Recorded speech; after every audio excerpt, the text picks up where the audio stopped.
the AI Kubernetes Show.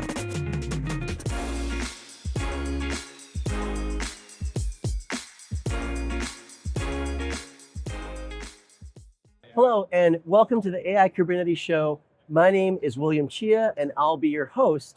We are coming to you live from KubeCon in Atlanta, and our next guest is a very special guest that I'm extremely excited about. I have with me Fazila, who is not only a cloud native developer at Ericsson, but is the co-chair for KubeCon. And so Fazila, I think we have you to thank for much of what has happened here, and it's a great privilege to have you on the show. Thank you. The first thing I want to know is, how did the show go? It was really terrific. KubeCon, Cloud Native Con, North America 2025 was amazing. And we had almost 9,000 people showing up here. Incredible energy. We are seeing a lot of new trends across AI and Kubernetes converging and several other discussions, hallway conversations. So much going on here. And I'm really, really happy that we could bring the best tracks and topics for all of you and best speakers for you all to listen. I think we have had amazing conversations here in the AI Kubernetes Show and throughout the conference as a whole. I'm curious, when you try to prepare for something like this and make it the best experience for so many people, how do you even wrangle such a difficult challenge? We think about AI, wrangling AI agents is a difficult challenge. Running an event like this for 9,000 platform engineers is an amazing challenge. How do you even approach this?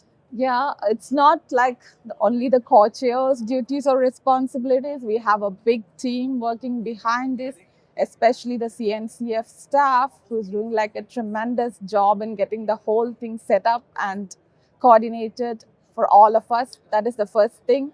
And then it's the program committee. It's not just like the co-chairs, but we have a big program committee working behind the scenes who are responsible for going through the whole set of talk submissions and making sure they rate and pick the best topics which are adhering to the latest trends in the platform engineering and all around AI and Kubernetes and whatnot.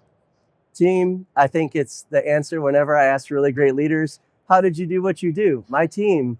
And certainly there's been an amazing team surrounding you. I'm curious, from your perspective, what are the themes and trends that you've seen emerge most here at the event, that you've heard most often?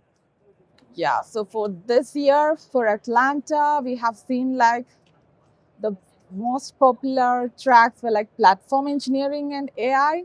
So we have a lot of discussions and a lot of talks which came in for that specific track, like platform engineering and AI had the maximum number of talk submissions. So it was really difficult for us also to pick the best ones out of it because there were so many and many were really good, but we could accommodate only a few out of that.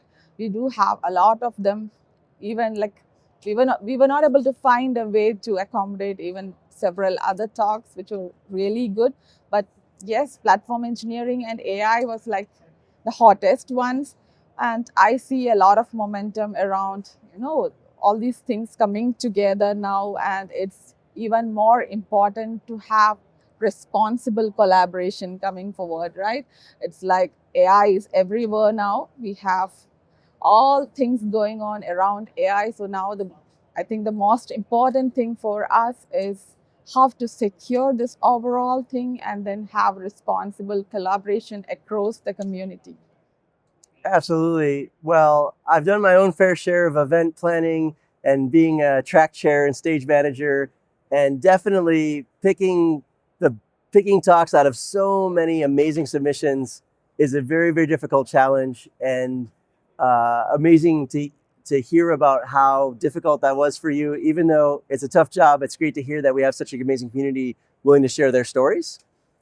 I'm curious now, as we think about our next event going into KubeCon Europe in Amsterdam, what do you think will be the trends that, maybe will it be the same and continue? What might be different, or what might we expect to look forward to at that event? Yeah, so the platform engineering and AI trends, I believe it's going to continue. But I think by the time KubeCon Amsterdam is, we have to focus a bit more on sustainability as well. And I see like it's not just about everybody doing AI. We have to think more responsibly. We have to think about the cost efficiency, and sustainability part is going to become more crucial now. So I believe the future of platform engineering, or the future of cloud native, is going to be written by engineers who can design platforms that are secure and cost efficient and sustainable. And let's tell me a little bit about sustainability. What does that look like, or what do you envision that the attributes being for folks that really want to buy into this and want to move into this future together? Yeah, so there are different aspects to it. So if you think about cloud native community, the sustainability is more about the resources. It's like the people who are building the community, the projects and everything. We need enough people to support all the projects, and the projects should run in a sustainable manner.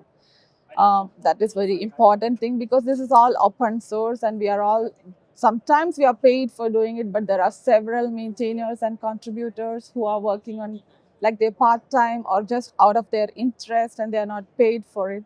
So it's very important that they are respected, and then they get the enough resources to continue their work, and they are not burned out. That is one aspect of sustainability.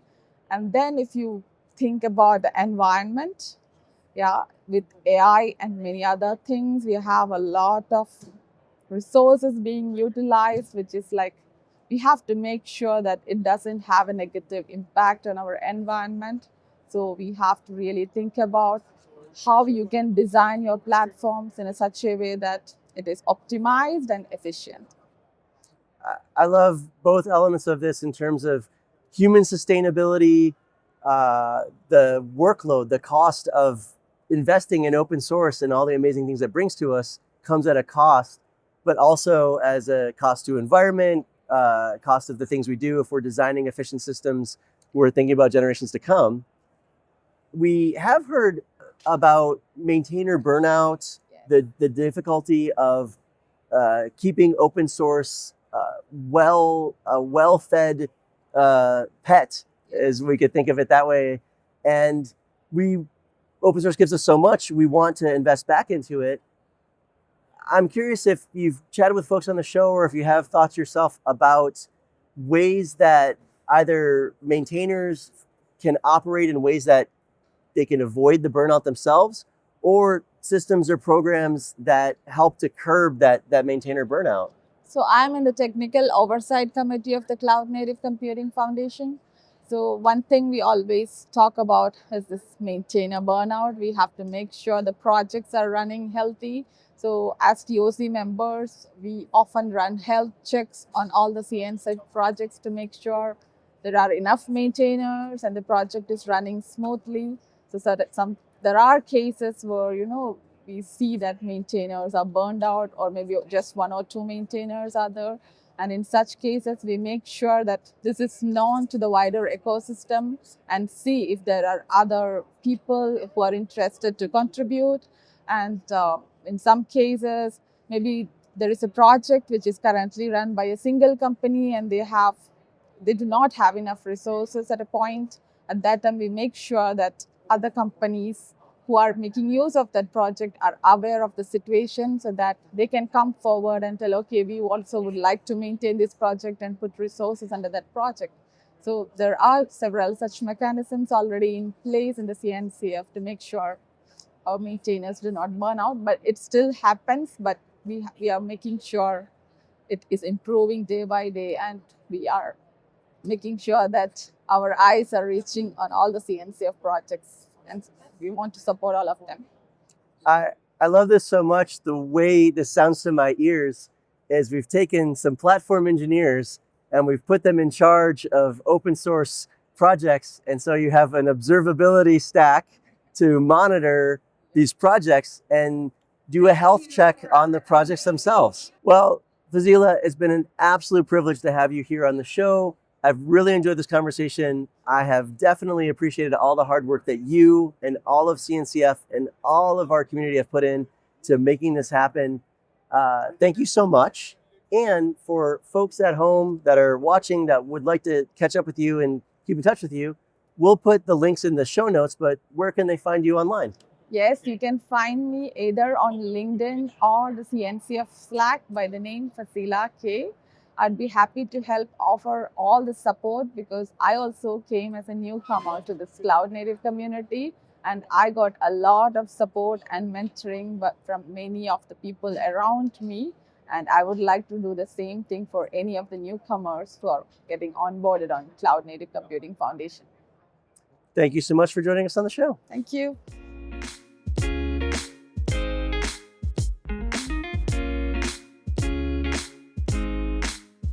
Created by the team at buoyant.io.